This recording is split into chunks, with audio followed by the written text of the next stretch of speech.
Oh my goodness. Good morning, good afternoon, whatever it is for you. I hope you're having a fantastic day. My name is Zach Schomler. This is Strong Opinion Sports, episode 674. Welcome in, and joining me, as always, is my good friend Nathan Hawthorne. Nathan, how are you? I'm doing great. It was a great Monday. Had the day off, company holiday. So we just got to spend some time relaxing, recovering from what was a long weekend of travel back home. But I'm doing great. Didn't know it was a holiday until one of my customers was like, grateful for you working on a holiday. And I was like, what do you mean? It's Monday. It's just a normal. And I was like, normal people aren't working today. I worked. I did my thing. I actually had an emergency at like hell late at night. I had to leave my house. I had to like watch Monday Night Football like an hour late. I record every game, but it was still like very irritating to be behind as much as I was. Yeah. So. Hopefully you got some overtime. Nope. That's how. Don't get paid hourly. I don't even get overtime if I wanted to. It was one of those. It was a weird day. I had a weird Monday. And it was a weird week in the NFL. Obviously we're going to talk about Eugene, the Ducks, your trip, the amazing game. Let's first talk about the most relevant thing, though, Monday Night Football. The Game Time app is the best place to find NBA tickets. On the Game Time app, you will find affordable tickets that are easy to buy, and here is what the Game Time app does for you. Number one, they've got the Game Time Picks feature, which allows for curation that makes it easier to save more on sports, concerts, comedy, theater, and other events. They've got all-in pricing, where toggling this feature shows the total up front with no surprise fees at checkout. There are seat views, where you can get a panoramic view from your seat in the app before you buy. Game Time has a lowest price guarantee, or Game Time will credit you 110% of the difference. And Game Time has ticket coverage where your purchase is covered with the most flexible customer service policy in the ticketing industry. Download the Game Time app, create an account, and use code CLNS for $20 off your first purchase. Terms apply. Again, create an account and redeem with the code CLNS for $20 off your first purchase. Download Game Time today. What time is it? Game time. On Monday Night Football, the Bills beat the Jets 23-20. It was you know what I got to say, honestly, Nathan? This was like the Jets' big, energetic push. You know when you fire a coach, you make a big change, and you have like one great week? Theirs was so great they didn't even win. At least when Andy Dalton got, when Bryce Young got benched in Carolina, they got a new starter. They got 1 week of at least winning a game. This was their great emotional push, and that's the best they could do in New York, apparently. And they had it too. The energy was there. Things were flowing. Outside of that first drive that was really, really bad for the defense, they were playing pretty well. Dude, all there, it just didn't happen. Aaron Rodgers had the ball down 3 minutes and 43 seconds left. Honestly, plenty of time to put together a drive and score. Now, it was a weird on and off drive. It ends with an Aaron Rodgers interception, ironically. And frankly, this game was close because of a Hail Mary. It wasn't like, I don't know. I walked away. I'm having a hard time. I'm not going to lie to you. I have to be very honest about this. I disagree with firing Robert Saleh so much. I find myself a little bit rooting against the Jets. I'm like, I want justice for Robert Saleh. And so if you fire Robert Saleh and the rest of the year sucks, it feels like justice. And I have to acknowledge that. You can hate me for it if you want. Just how I feel emotionally. I find myself now kind of rooting against the Jets because I feel like an injustice was done. I don't mind them losing. I kind of enjoy it, actually. We'll see how the rest of the year goes. I will say Jeff Ulbricht's beard looks incredible. That dude is a handsome man. It's like the best thing I can think of to talk about the Jets. What'd you make of this game? Monday Night Football, Bills beat the Jets. I got a couple thoughts, but I want to hear yours first.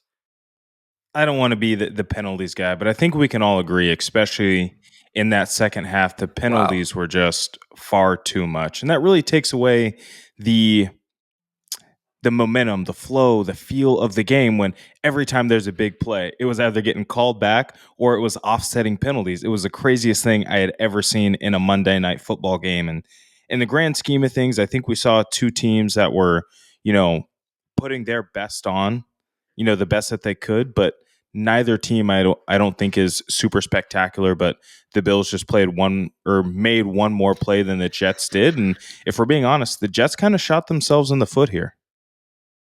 I hate to defend the refs. I'm not that guy normally. I recognize it's a hard job, but I thought, unfortunately, like the penalties were warranted. Like you couldn't ignore them. You're like tackling receivers and the ball's in the air. You're like doing stuff that like is clear and egregious and you kind of can't ignore. Did it feel that way to you? Like the calls that were made were not crazy bad calls. They were like kind of close and they leaned on the side of caution. It was like, no, these are like egregious bad penalties you have to throw a flag on.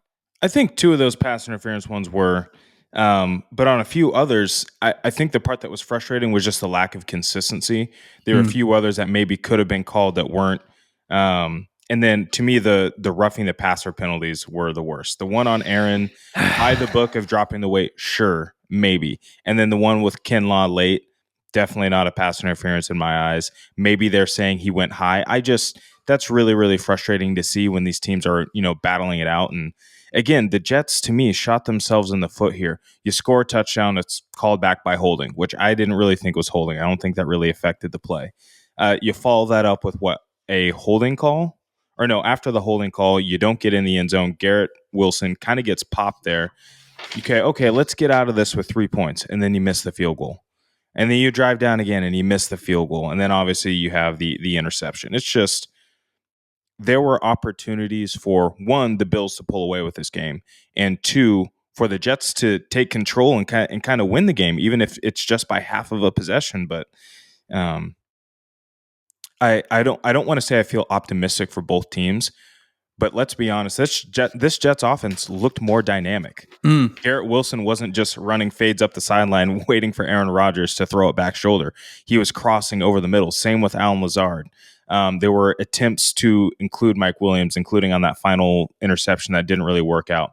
Breece Hall was utilized very well in the screen game, stretch zone, inside zone. He was utilized perfectly.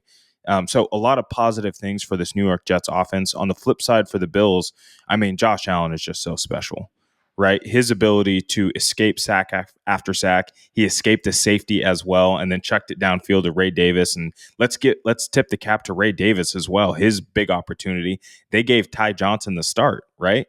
And then Joe Brady said, wow, hold on, Ray Davis has the hot hand here. Let's ride him throughout the night. Love to see an offensive coordinator reward that young man. And again, Josh Allen, he did what he needed to do to keep his team alive and in the game, and then the defense made a play for him.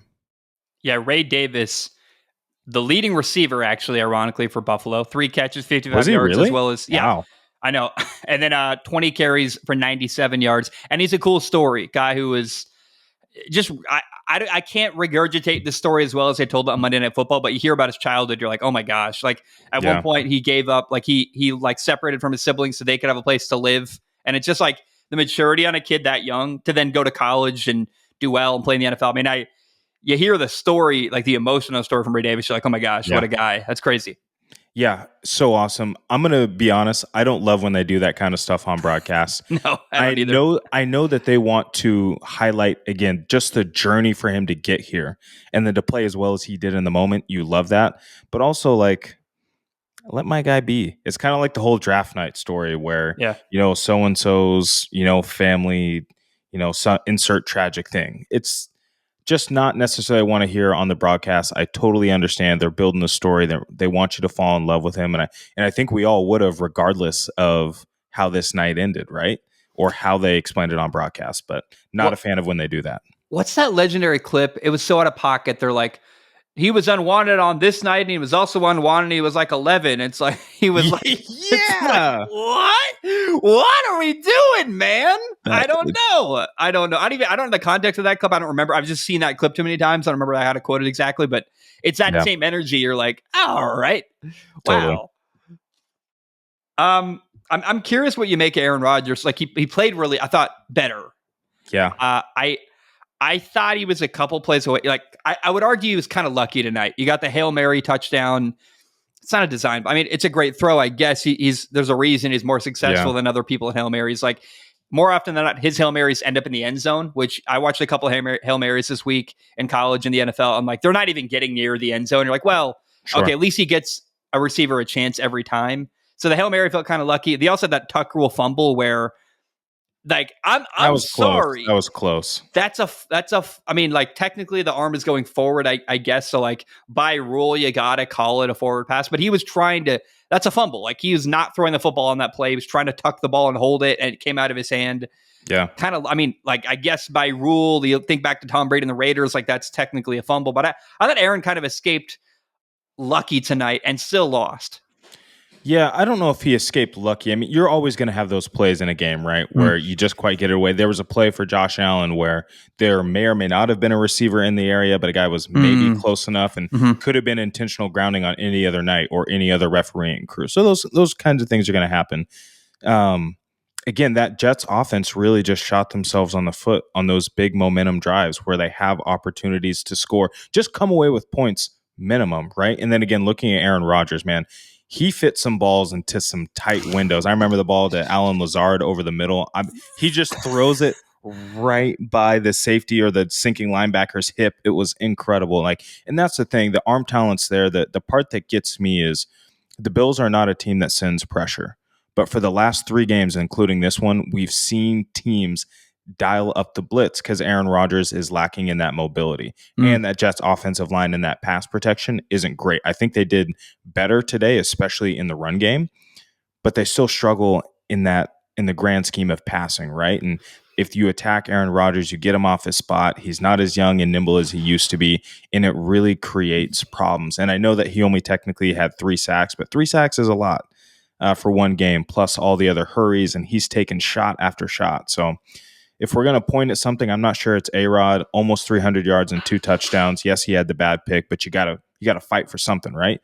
And then, just taking all those hits. So I'm optimistic for the overall feel of the offense, but I'm not putting anything on Aaron tonight. I want to clarify something. The pick wasn't his fault. I mean, Mike Williams falls down, and that's a good throw that if Mike Williams is on his feet for is a catch and a huge gain. So the outcome is kind of like, oh man, interesting. But the reality was that interception wasn't Aaron's fault, in my opinion. Yeah. I think more likely that would have been an incomplete pass, right? I can't remember who was coming over the top. Teron Johnson. Teron Johnson to break that pass up. I think if Mike Williams is getting back to that probably is bang bang. I think more likely incomplete, but also I believe was that 3rd down? Was that 3rd and long? Yeah. Yep. It was 3rd and 16. So yeah, I know you got to get a first down, but at that point you're in 2-play territory regardless. Doesn't matter how many you get. Maybe you try and throw that away or take a check down and something and stay alive. I don't know what was going on the rest of that play, who else was open, what the progression was. But maybe you just try and stay alive for one more play. I don't know. I thought I actually like it. Look, you got to take a shot. It's 3rd and 16. You got to throw the ball downfield. Yep. I got to give credit. Teron Johnson, that's an incredible interception. If you watch the replay, that's so easily one of those balls that you catch and the ball hits the turf as you're catching, but he caught it, got his hands under it, and then kind of rolled his body. So the ball, he lands on his shoulder and then the ball lands up above way off the ground, even though he caught it like an inch off the ground. Yeah. You catch it as you're turning. It's like an incredible play by Teron Johnson, to be honest. That's an awesome interception. I mean, quite literally the play of the game, right? In between Taylor Rapp, Teron Johnson, and DeMar Hamlin, that back end, they played so well tonight, limiting how big those big plays got, and then also showing up and breaking passes up. I thought they did great.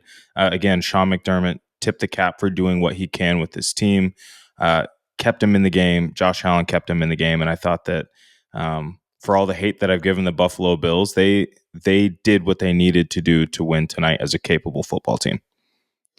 Yeah, I thought I want to go back to Aaron. I want to there's 2 more things I want to say about him, honestly. First of all, the 3rd and 11 throw, you mentioned it, the one that went to Allen Lazard is crazy. The replay of that, You're like, how did it, even watching live, you're like, how did that get in his hands? I mean, that's incredible.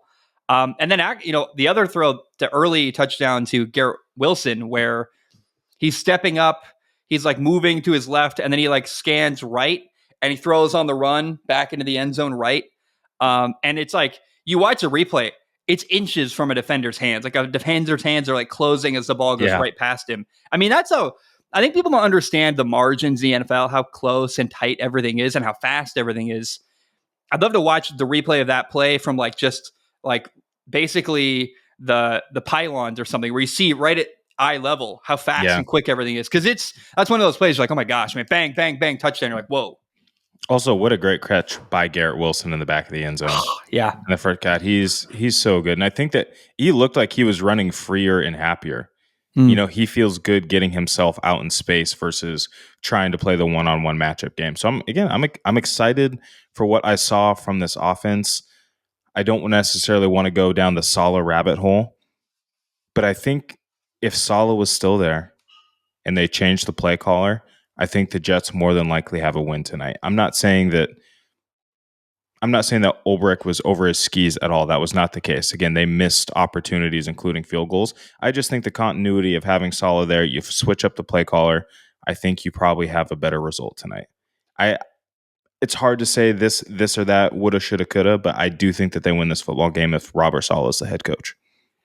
Yeah, I mean, one thing you got to say, the Todd Downing move was the right move. It's very clear. Like, the offense looks better.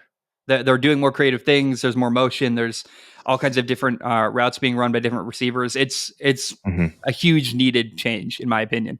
Yeah, it's a huge needed thing, but I'm curious if, who wasn't pushing back to open up the offense? Because I don't think Aaron all of a sudden is relinquishing everything, right? Unless there was a big conversation between Ulbrich, Aaron Rodgers, and who's the new play caller? Please remind me again. Todd Downing.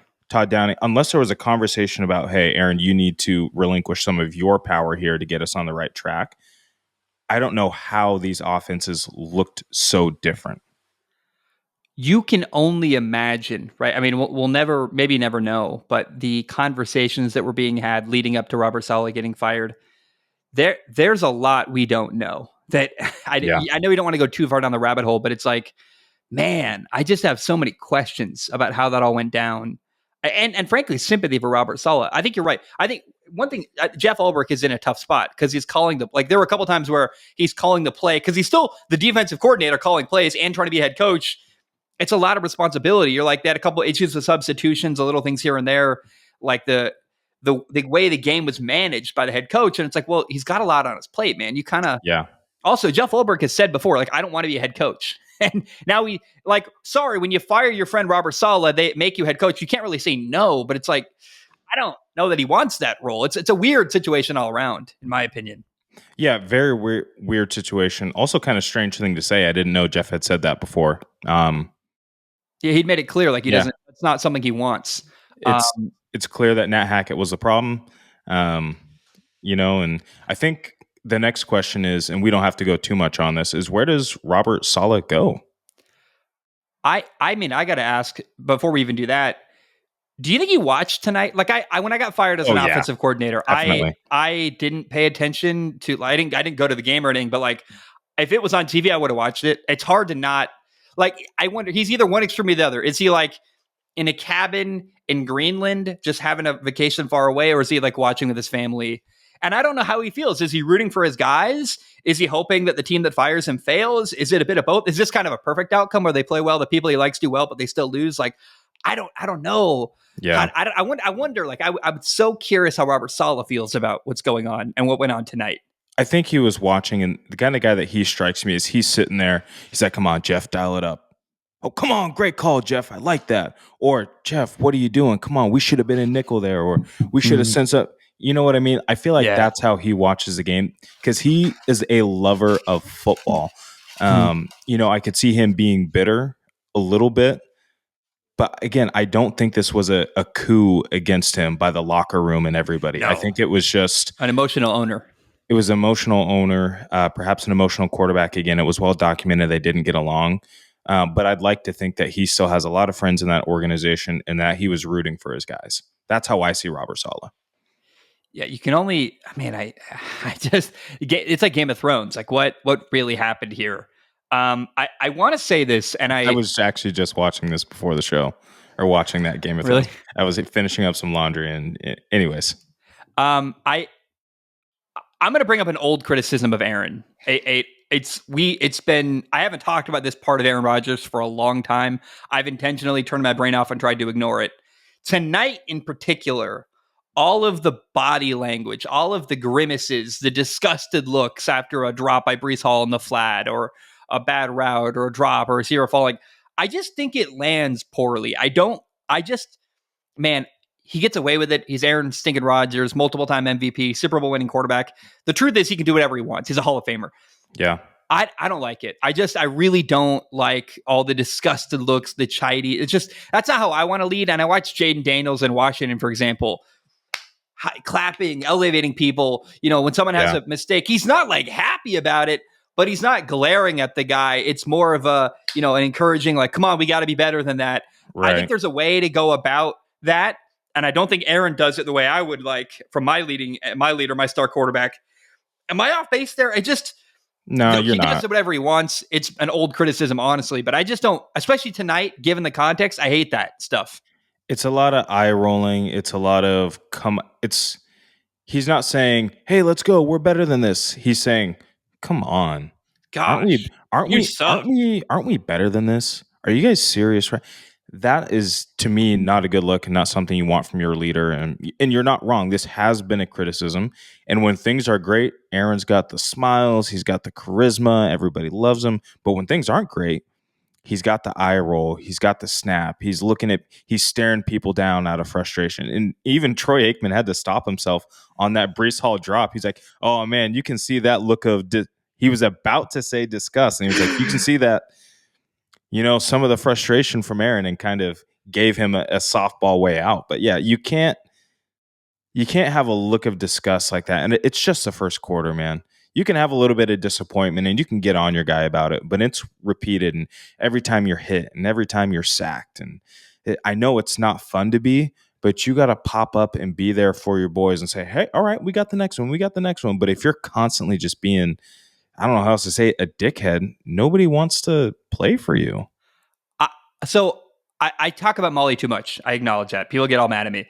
It's fun to watch football with her, though, because she notices things that I'm used to that are like, she noticed Troy Aikman stop himself from saying disgust and go like, she was like, what was that? Why did the broadcaster do that? And I had to like explain to her the context. Like, no, people tiptoe around Aaron. They don't want to be on record saying bad stuff about him. Like, and it's interesting to watch football with her as she's unfamiliar with the league, and things that we kind of take for granted are new. And so I noticed that. I thought, I'm glad you noticed that too, because I was watching, like, that was a weird moment, right? He almost said disgust and then censored himself.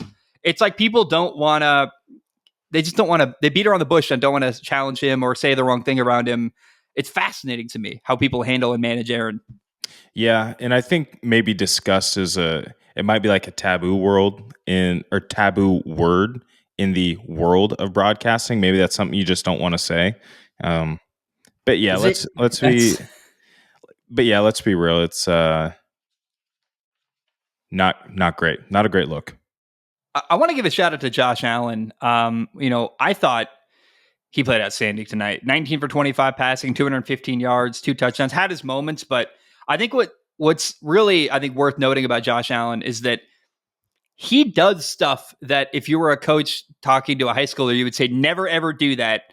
And he does it anyway and makes it work. Like rolling out, extending plays, doing stuff. You're like, throw it away. Don't do that. Like, there's a couple of Peyton Manning recently talking about that. And you're like, yeah, like only Josh Allen can make that play. Josh Allen, Patrick Mahomes, like maybe, I don't know, another person or two, I'm sure live can, like Amari Jackson or something. Like, he does stuff that you can't replicate, and you shouldn't try to do it at home.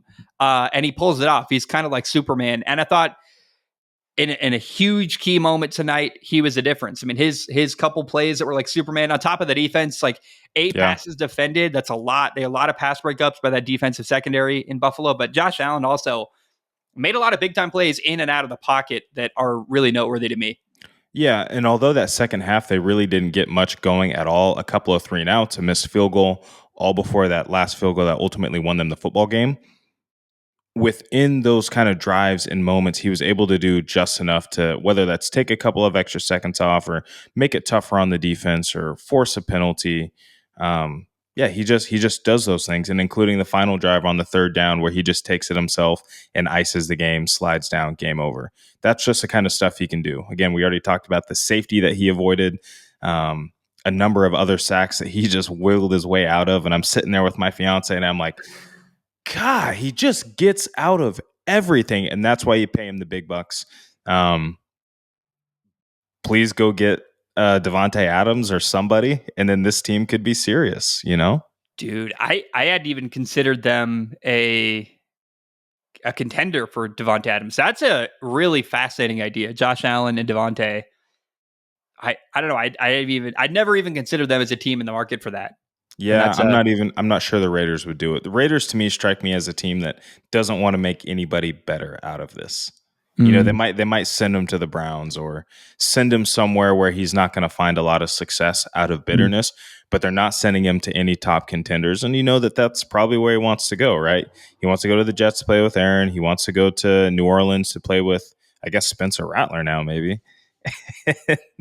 And then outside of that, he just wants to contend. So I don't see the Raiders doing it, but it would be interesting to see the Bills make a push, make a play for somebody that they haven't typically done in the past to try and give themselves the best chance to win. The defense keeps improving. They're playing more physical. A lot of guys are growing into their roles as the season goes on. Unless they can get another offensive weapon, again, we're just going to have to see Josh Allen play like Superman every single game, and that's not where you want to be as a Bills fan. You can win games that way, but when you want to get to the tip top of the mountain, he just needs a little bit more support. Yeah. Keon Coleman was basically a non-factor tonight. 3 catches, 26 yards, 4 targets. Just he's, I think, really talented. He's just getting smaller and smaller though in this offense. It's interesting to me. I don't know what's going on there. I'd love to hear more from people who are in the building, what's going on with Keon Coleman, but he's not as big a part of the offense as I thought he was going to be going into the year. Yeah, it kind of felt like they drafted him to be the featured guy to step up after you shipped out Stephon Diggs, and he just hasn't grown into that yet. Some wide receivers, they grow into it faster than others. Sometimes it takes you a little bit to learn a different route tree, a different offense, probably something very different from what he was running at Florida State. So, it might take him a little bit longer. I'm not going to throw in the towel on him, obviously, yet. He's got a tremendous amount of talent, but we'll see. He's not. Who's that receiver that was drafted? Treylon Burks in Tennessee. He's not Treylon Burks, where you draft this guy with talent who never turns into anything. I think he's made a couple nice plays, like where it's his physical abilities there. It seems like maybe you're right. He's not up to speed with the offense. There's a missing element of his understanding or something right now that's not giving them the confidence to involve him as much. Yeah, and it'll click, and you can tell he's kind of running and playing timid. As soon as he feels like he doesn't have to think, that's when you're going to start to see those big athletic plays come out. Yeah, but I think the Bills, they got to run their offense. They can't slow down and wait for this rookie receiver to catch up. No. They got to just wait. They got to just, hey, we're going, catch up when you can, but we got to move this train down the tracks. And that's how it should be. Yeah. The kickers had a rough night. Both kickers missed 2 field goals. The Jets, Greg Zuerlein, 2 right off the goalposts, off the uprights. Tyler Bass, I feel kind of bad for the Bills kicker. He was 8 for 9 going into the game. He's 9 for 12 now. 2 misses that really affected his percentage on the year. What'd you make? I mean, you can't really point at one team or the other because both had opportunities they missed from kicking, and both are a field goal away from winning this game or losing this game. So the just kicking played a role. The missed kicks played a role. Yeah. In this game, but it's not for one team, so it's kind of evenly distributed. Yeah, they said it a couple times on broadcast that it was pretty windy out there and going to be tough for the field goal kickers. I didn't particularly see the little flutters on the top of the goalpost. I didn't really see those moving a ton, but obviously there was something in the air tonight that had both these kickers missing. But when they're both missing field goals, you can't blame it on one or the other, or the win or the loss on the one or the other. At that point, it was just a failure to execute on a few other things. I look at the next game for the Jets, and I'm really concerned. They play the Steelers and TJ Watt's defense. And given their struggles on the offensive line, I don't think I really worry about Aaron Rodgers' health. They took a lot of hits tonight against Buffalo. What happens when you play a legit front seven and a really good pass rusher, TJ Watt? It doesn't mean they can't win that game. The Steelers' offense is nothing special. But I kind of fall in the spot that, hey, when you have a big, massive change in your organization, you get this emotional push for a week where the Raiders fire Josh McDaniels. They play really great the next week, and the Panthers bench Bryce Young, and Andy Dalton comes in. It's this big emotional surge and they play really well. And in the second week, you kind of fall back down to earth. the Jets cannot afford to fall back down to earth. Their offense has to keep performing. And I worry that I think Aaron's going to just get taken out on a stretcher next week. I hate to say that, but like, man, he's going to be hit a lot. He get hit a lot tonight, let alone when he plays a great pass rusher like TJ Watt. Does that feel risky or dangerous for you coming up, this game against Pittsburgh at Pittsburgh, by the way? Very scary. If the Bills were getting this kind of pressure, there's no telling what the Steelers are going to be able to put together. It is not going to be a good week for the Jets offense. Yeah. This episode is brought to you by Prize Picks. Prize Picks is America's #1 fantasy sports app. Use Prize Picks while you watch NFL games this fall because making picks makes watching games more engaging, and you could turn something like $5 into $50. Prize Picks offers quick and easy deposits. You can even use Apple Pay.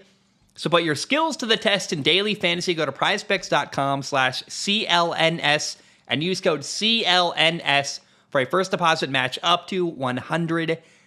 That is prizepicks.com/CLNS using code CLNS for a first deposit match up to $100. Prize Picks, daily fantasy made easy. Hi, everyone. It's Zach by myself. It's the next day. Nathan and I finished recording last night around midnight. This morning, I wake up, I'm editing the show, putting it together, and we've got breaking news. So I'm recording a pickup right now. The Jets are, in fact, trading for Aaron Rodgers' old buddy, receiver Davante Adams. Here are the details. The Raiders are getting a conditional third-round pick that can become a second-round pick if certain conditions are met. But Aaron is getting a new receiver, a 31-year-old Davante Adams, a receiver who he's really good. Aaron knows him really well. I wonder what kind of impact this is going to have. The Jets are 2-4. They play the Steelers next. That's going to be brutal. That offensive line against TJ Watt is rough. They play the Patriots, a very winnable game.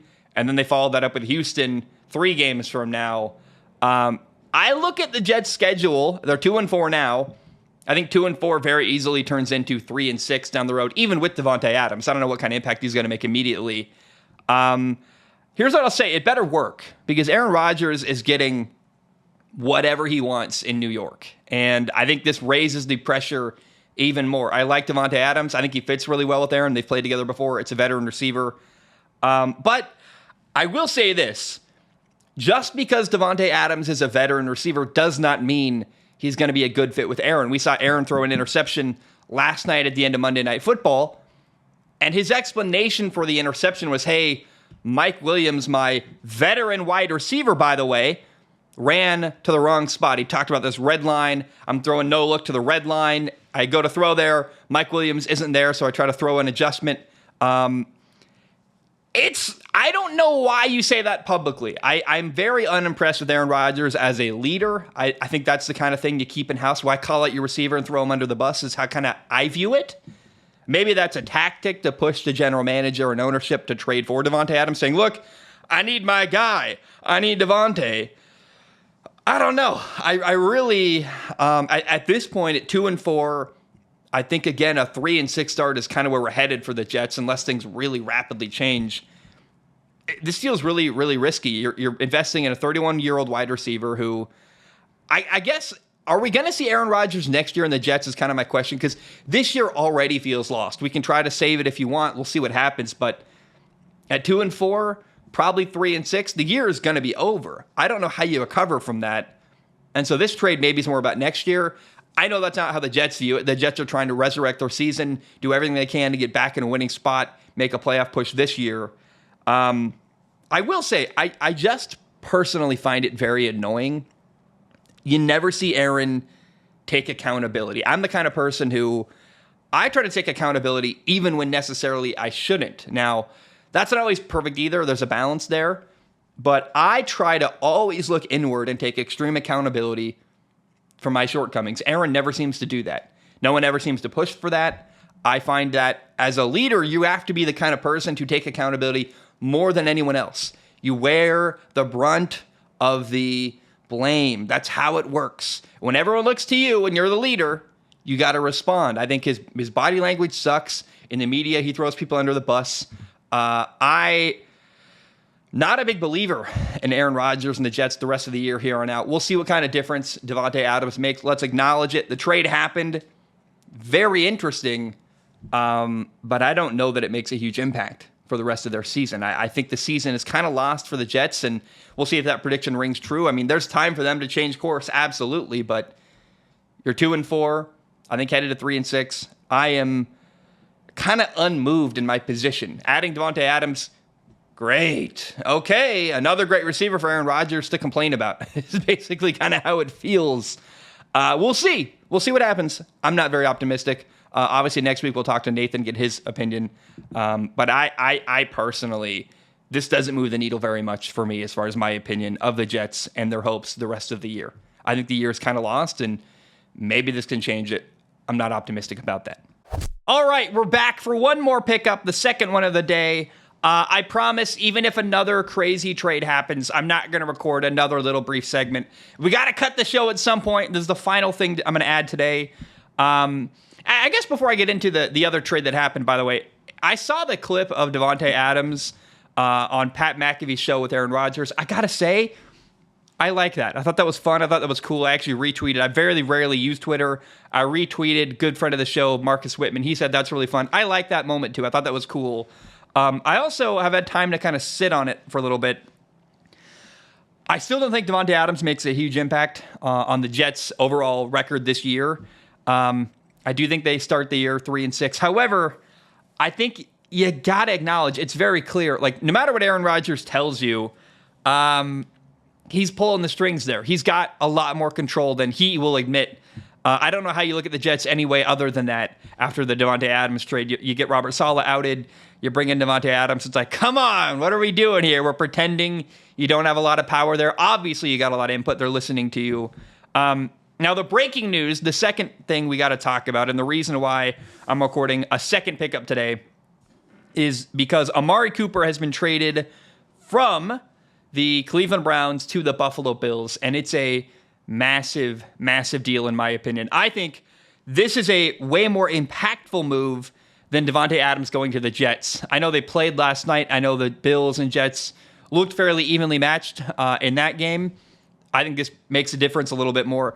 This is going to be a big deal for the Bills offense. They've got Khalil Shakur, they've got Keon Coleman, they've got Curtis Samuel, Matt Collins, obviously Marquez Valdez-Scantling. They've got weapons there, but they've been missing an element to their offense. They don't have a real number one receiver. Now, I called Nathan about this. Nathan, D1 receiver in college. We had a brief conversation. I'm gonna quote him as best I can, but he said, look, we haven't seen the best version of Amari Cooper the last 2 years. We don't, we're not really sure how great Amari Cooper is going to be, but he's really optimistic. He believes this is a big deal. Amari Cooper is 30 years old. The Browns restructured his contract this offseason, so the Bills get Amari Cooper basically for a minimum. The Browns are getting a 2025 third-round pick and a 2026 seventh-round pick. Buffalo gets Amari Cooper and a 2025 sixth-round pick. So again, Cleveland gets a third-round pick and a seventh-round pick. The Bills get Amari Cooper and a sixth-round pick in 2025. This is a big deal to me because I think the Bills need a receiver. They've had a need on their offensive side of the football, needing a receiver. But also consider this: not only did Buffalo get Amari Cooper, they kept Amari Cooper from going to other places. Amari Cooper is not in Kansas City. That's a big deal. So the Bills got better, but they also kept their division, their conference rival from getting better in Kansas City. They also kept them away from Baltimore, some of the most dangerous teams to Buffalo as they try to make a Super Bowl run. I feel a lot better about the Bills offense today than I did yesterday. I really like the addition of Amari Cooper. Again, he hasn't been his best. He's an aging receiver. He's 30 years old. I think he fits in really well. Nathan said he's probably not 10 catches, 120 yards, 2 touchdowns. He's more like 5 catches, 80 yards, maybe a touchdown. That's exactly what the Bills need, in my opinion. I really, really like this Amari Cooper move, not only because it helps Buffalo get better, but because they kept him from their in-conference rivals like Kansas City or Baltimore. So to me, I don't know how much the Davante Adams move moves the needle and impacts the Jets' final record of the year. I think this is going to really help the Bills get a little bit better in the margins that they need. And the division, the AFC East, New England's not really a threat. Miami's not really a threat. It's really the Jets or the Bills. I think the Jets did make a slight upgrade by adding Davante Adams, but right in step of them, Buffalo also gets a receiver. So it's kind of funny. The two teams we saw play last night both added a receiver today. Both got better. I think the difference is made. Buffalo's going to have a better impact with Davante Adams, with Amari Cooper. The Jets, I didn't look at the Jets offense and go, man, all they need is a great receiver. I did look at Buffalo's offense and go, man, they do need a receiver. I like this move a lot. I think it's awesome. I'm curious. We'll record Thursday night after Thursday Night Football. I might have more to say by then, but that's all I got to add today. The trade happened. It's really cool. And I'll stew on it now for a couple days and probably have some follow-up thoughts for you to hear on Friday. But I really, really love this move by Buffalo. Going and getting Josh Allen, a really good receiver, one who has been kind of... I'm optimistic partially because, look, I want to acknowledge Amari Cooper hasn't been his best. He's been, he's 30 years old, but also how much of his struggles have been the fact he's been locked away in Cleveland. Could he be even better than he might appear because he's been playing with Deshaun Watson in a limited offense? I wonder if he's going to go to Buffalo and just explode and be even better than I'm predicting. So I see him about 5 catches, 80 yards a game. Maybe he's better than that. Maybe he becomes like a true number one receiver. I don't think he is yet, but they need a better contributor. He's their best receiver for sure and definitely makes a difference. So I really like the Buffalo move. And let me know what you think. I'm curious. These trades have been crazy. And how rare is it, by the way? Two teams play on Monday night, then immediately following on Tuesday, they both make a trade for a receiver in the same division, by the way. Like, they're both in that same division. I think it's really, really cool and exciting. And again, you got to factor, not only did Buffalo keep Amari Cooper on their roster, that they traded for him, they keep him out of Kansas City, they keep him out of Baltimore, give them a better shot at their division. I really, really like this Bills move, getting Amari Cooper. Can we talk about the thing that really, really, I think is kind of the highlight of the weekend for you? For me, it was the game of the weekend. You were there in person. The Oregon Ducks beat Ohio State. So the number 3 ranked Ducks beat the number 2 team in the country, Ohio State, 32-31. It was awesome. It was cool. I didn't expect it. I think, between you and me, I didn't think Oregon had a chance to win this football game. And as the game went on, I was more and more impressed. Like, I remember texting, I think around halftime, hey, win or lose, the Ducks have grabbed my attention and respect this week. And then they go on to win the game. Yeah. Just share your immediate emotions as a Ducks fan, a guy who was in the building for that game. What'd you make of the game on Saturday? I mean, what an electric atmosphere Autzen Stadium is. Again, I told you guys on the last show, it is my favorite place on the planet. It is in a beautiful setting, and the sun was just starting to get to its peak and come down throughout the start of the game. And there was an energy in there that normally for these sort of matchups, everyone is very tight, right? Like, okay, we got a big dog coming in, like we got to play, or there's a lot at stake here, and everything feels very stressful and tense in the stadium. But when we got there, it felt like a weird looseness that we hadn't felt in Autzen Stadium before, and everything pregame, and we didn't look tight. But man, yeah, all I can really talk about right now is just the experience and how it felt. And it was so loud in there on every single first down, second down, third down. Everybody we felt like we were a part of the game, right? Trying to be loud, force those penalties, get them rattled. It was a really special night in Autzen Stadium. One thing I will say is I've seen a lot of teams roll in. Ohio State is the cockiest team I have ever seen, and not in like a bad way, right? Just that swagger, that top tier, number 1 in the country, top 5 in the country type teams have. When they come out of the tunnel, number 1, they're the biggest team that I've ever seen come into Autzen Stadium. And number 2, yeah, they just had this swagger about them that said, like, we're tight, we're dialed, we mean business. We don't care how many fans you have here. We don't care how you're going to try to disrupt us. We're going to come in here and we're going to do business. I thought that was cool to see. Yeah, just again, what an incredible atmosphere to the game, and then we can dive into the nitty gritty part of it. What'd you make of that? I guess it was an onside kick. I still don't know if that was intentional. I don't know how you pull that off intentionally, but Oregon reacted so quickly. They kick a ball, it bounces off the first guy defending the kickoff for Ohio State. Oregon recovers it, and it was a huge momentum shift for the whole game. What'd you make of that play? I don't think that's intentional, right? It can't be. I think the intent was to do a squib middle. I think maybe they thought they saw some space, and if they got it out there dribbling, they might have a chance to recover it. right? But as far as It hitting wasn't a dribble. I got to say, I got to cut you off. I'm sorry. He kicked it as hard as he possibly could into that guy. That's what I'm saying. It was a squib middle. You get the right bounce, and it kind of sits in between that gap of all the guys. Maybe you have a chance to recover it, right? Because it's different than how the NFL is set up now. For those of you guys that forgot, college still does the regular kickoff, if you will. Yeah, I just think they were hitting a squib, and the kicker caught it just right, hits the guy square in the chest, and it was a good bounce. That's really all I can say. Even in the stadium, I felt like, when you trick a dog and like you fake throw a ball and they go like this, like when the kicker is, he's he's setting up to hit it and he kicks, everyone goes, "Where's the ball?" And then all of a sudden we're recovering it, and you're like, it was wild. Yeah, to me, it did not look intentional. I gotta say, it comes across this way to me.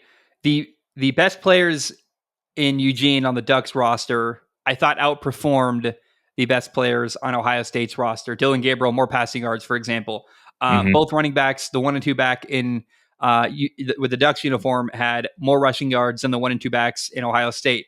Your leading receiver had more yards on Oregon than Ohio State. Now, yards aren't perfect, right? But I think you can point to a lot of moments like that was a player stepping up in a big moment. And I think you look at like Ohio State. I thought Quinshon Judkins, for example, is kind of an incredible day. Like I was talking like 250 yards rushing, 11 carries for 23 yards and a touchdown. Like Trevion Henderson had a pretty solid day, 10 carries, 87 yards. But 53 of that came on one run. Yeah, and so to me, like I thought Oregon, where it mattered most, really outperformed Ohio State in key positions. What do you make of that thought? This to me was what we were waiting for Oregon to prove. We know over the years Oregon's going to have a great offense. That's something that they've had since the early 2000s, right? We're going to score points. Yeah. Back to the Chip Kelly days, right? But it was due time that a big physical team came into the building, and we matched them with another big and physical team. And we were also missing our best pass rusher. I'm starting to say we now for the University of Oregon. Ducks are missing their best pass rusher, right? That maybe could have helped on a few of those third downs. But that was the thing, is keeping a lid on Trevion Henderson, keeping him and Quinshon Judkins. That was huge for the rushing game. Not allowing Jeremiah Smith and Emeka Egbuka to explode, right? You're never going to stop them. You just got to slow them down a little bit. That was great to see, and I think throughout the longevity of that game, seeing us not waver in the trenches and seeing them not waver in the trenches and really seeing a full battle. There's nobody mid-third quarter starting to impose their will. I thought that was really, really special to see from the Ducks. To me, for the first time since I've been watching them, is stepping up toe to toe. And now looking at the rest of the schedule, like I know Michigan's coming up November 2nd. I'm not worried about the trenches. Granted, they probably have, two of the best defensive linemen in the game. That's a different story. But I don't worry about the strength and the physicality of this team like I used to. And that, as a Duck fan, is a really good feeling. I'm curious, man. The way the game ended, Ohio State has the ball. There's a lot to be said here. I want to talk about the 12-man penalty in a minute, but first of all, just the way it ended on the final drive, with everyone's kind of giving hate to Will Howard. Look, man, he's a yard or two away from pulling that off, where he slides a second earlier, calls that timeout. Like, he needed 1 second on the clock. I think he slid a second too late. But I think people are really hard on him. The idiot doesn't know what's going on. No, he knows what he's doing. No, he knows what he's doing. I think he just missed by a yard or two. Because if he slides a second earlier, calls out timeout, 1 second left, kick a field goal, you got a shot to win. Not saying you guarantee to make that field goal, by the way, but like, he was trying to make that play. People act like he slid and didn't know what was up. And there's just no way he didn't know the situation, what was going on there. What do you make of the reaction to Will Howard's slide and kind of the fallout of that? This game was not Will Howard's fault. I think that he played a very strong game in a very tough environment. Take out a few penalties here and there, take out that Quinshon Judkins fumble when they were driving and probably going to score again and have a good chance of going up. I think it was 14-0. Like, that could have been a serious game changer. Again, it was one of those games that came down to a couple plays, and unfortunately they just ran out of time. I don't blame Will Howard. He was to me, I think making the right play. He had the wherewithal. He saw the clock. He went for the slide. You saw Ennis trying to call the timeout. Like, he was doing the right things. He was just a second too late. And it's easier to say. It's easier to say being on the winning side of that. I'd probably be screaming about Dylan Gabriel still today if the roles were flipped. But yeah, he handled a very tough University of Oregon Autzen Stadium environment, and it, like you said, was a player or two away from winning that game. Well, and what's that game like in the Horseshoe in Columbus, Ohio? Now, I don't think the Ducks year's over. Ducks already went there and did that. Went there and did that. Fair enough, man. I don't think Ohio State's year is over at all. Not at all. November 2nd, they play at Penn State. Great opportunity for them. I mean, they could still play the Ducks again in the Big Ten title. There's no Big Ten East and West anymore. So I just want to be very clear. I think Ohio State is a playoff team. I'm not real perturbed. I mean, someone had to win this game. It was incredibly close. I don't think you can walk away with big judgment on either team being great or bad. It's like, well, no, these are two pretty evenly matched teams that are I think, hopefully going to play each other again. And I look forward to a rematch, honestly. Yeah, I very much do. And I think that both teams are looking at this game, it was a great win, but they both know that they have things to clean up. And I think we felt that in the stadium. Ohio State, as losing the game, they're definitely going to feel that. But both teams have ceilings, and neither of them have reached their ceilings yet. And I think that both teams are going to continue to grow as the rest of the season goes on. I recorded on Sunday morning about this game. I said that this was just a huge moment for Oregon football, basically. Massive. That, man, like, you're in a new conference. You got a fairly new head coach, Dan Lanning. You need this one. This is a win that sends a huge shockwave across college football. It affects recruiting. It affects the way people view you nationally. Yeah. It's a statement in a way. What from that perspective, can you talk about the impact it's going to have on Oregon? Because to me, like, a kid who's looking at Oregon as a second-class program has to really kind of check himself to believe that now. You go, no, they can compete with all the big boys in college football very clearly. Yeah. And let's be careful saying second-class program. Oregon's been a top-tier program for many, many years now. Can I say, though, I think to the South, you have to prove it, Sure. And I think that's what it was, right? Like I was talking about, proven capability that to hang in the trenches. Because those previous University of Oregon teams, we would give up 250 yards rushing. We would need our offense to score 40 plus to win a game like this. And when you have a defense as good as Ohio State's is, in years past, things would not balance out. So as far as impact on the university, put us on the map is the wrong word, but it certainly lets the SEC teams know, like, hey, University of Oregon has some talent to hang with you. Lets the rest of the Big Ten know, hey, University of Oregon has the talent and the size to hang with you. It'll certainly impact the recruiting. But I think it's, I don't want to say like a monkey off the back, but it kind of is like a monkey off of the Ducks' back of proving that they can, win a game like this.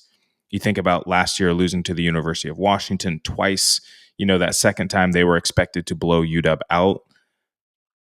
How do you come back from that and let the national stage know that you can play at that level? So I thought it was impressive. What goes a long way here? The same day that Penn State plays Ohio State, that November 2nd, that same day, Oregon plays in the Big House at Michigan. Hey, man, you beat Ohio State and win at Michigan in the same year. I'll never doubt you again. That would be awesome to see. That's going to be a very tough game. What they have at Michigan, I know their offense is struggling a little bit, but number one, they're still physical and big. And number two, they have the bane of the University of Oregon's existence, and that is a mobile quarterback. We historically have had such a tough time keeping mobile quarterbacks under wraps, and that terrifies me. I would have rather had, what was the walk-on's name? Davis Warren. I would have rather had him back there, man. I would have rather had him. And obviously, Orji, he's going to have a chance to grow before this game comes, gets a few more games under his belt. But yeah, Michigan's going to be no joke. And like you said, it's in the Big House, and they're going to be looking to prove why the Big House is a better setting than Autzen Stadium was. So they're going to have something to prove as well. It's not going to be, it's going to be no cupcake, that's for sure. Let's talk about the the big controversy, I guess, from this game. I actually love it. You'll know what I'm talking about in a second. There's a moment where clock is winding down. It's to the end of the game. It's, I believe, 3rd and 25 for Ohio State. And what Oregon does, and they've confirmed now, Dan Lanning came out and said, no, this was intentional. He says, Dan Lanning, quote, "We spend an inordinate amount of time on situations, and some situations don't come up very often in college football. But this was obviously something we worked on." So it's 3rd and 25 from the Oregon 43-yard line, couple seconds left, and Oregon puts 12 guys on the field. Ohio State throws the football. They get stopped. Some crucial moments come off the clock.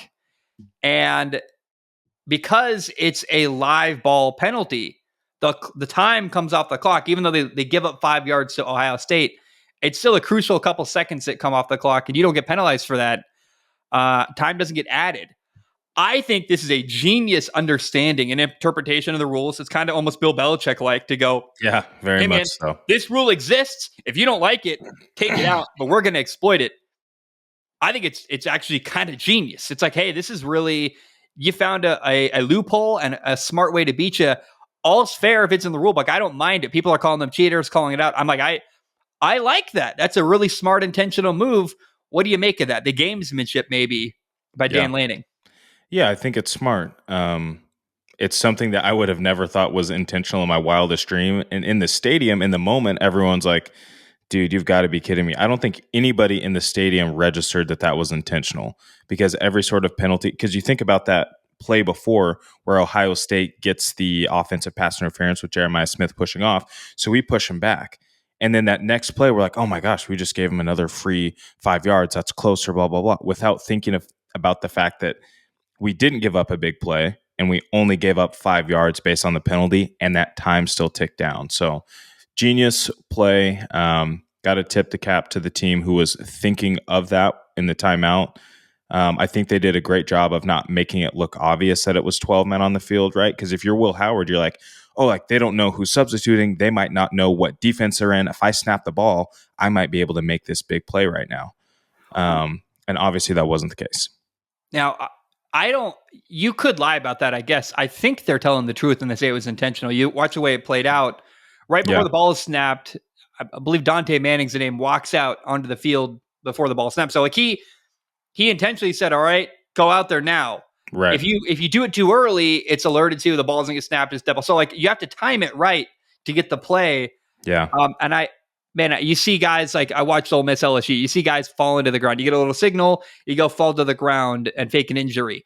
How do you police that? I don't know. If you don't like this rule, take it out. But I would actually love to see more college football teams copy this. This is a great way to burn time off the clock and also make sure you don't give up a big play and lose a ton of yards. You give up a touchdown or something.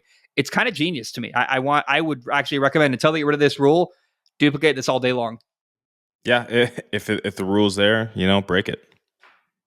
Anything else you want to say about this game? I want to hear about just the joy, the elatement of watching Oregon win. Man, just that moment of winning and everybody being on the field. I've got a picture with my pops. Such an awesome experience. I want to tip the cap to Dylan Gabriel. Didn't turn the ball over, and he hit every deep ball. He didn't overthrow a receiver. He didn't underthrow a receiver. He was throwing it perfectly on target the entire game with those shots over the top, including to Evan Stewart and another one to Tez Johnson. Those, to me, help change the game. When you're on the money with those big balls, it just changes the way that defense has to play. It makes guys like Caleb Downs can't commit to the run game as fast. He's an absolute game wrecker. He's so physical and such a great tackler.